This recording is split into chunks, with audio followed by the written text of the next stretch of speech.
चढ़ते फागुनवा हमर सैया गे सजनवा हमर गेलौ बहरा।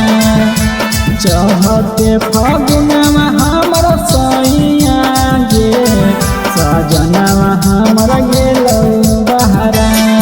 अब फागुने में बन कर कमरा गे रंगवा लगावौ देवरा।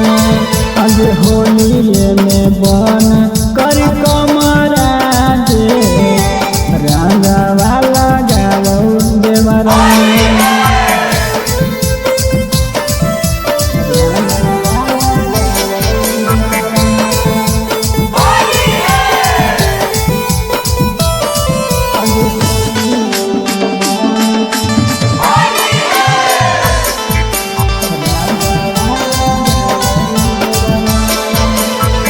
घर होली दारू गांजा पीके रोजा आओगे।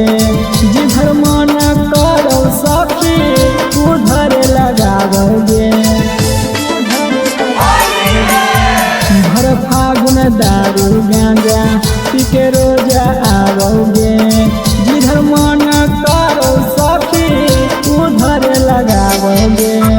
होलिया में छोड़ के गेलो सजनवा गे बड़ी तंग सखी करो हमारा।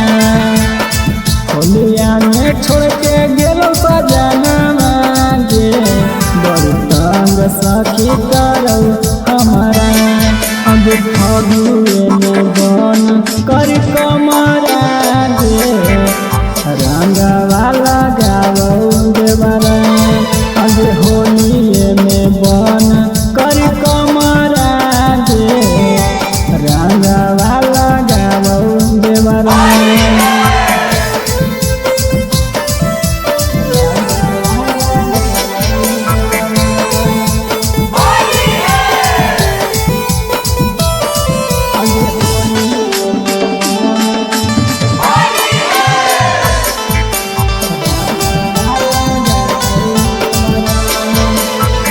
भर होली माजा खूब देवरे उठाओगे। कर मन मानी सखी संग सुताओगे।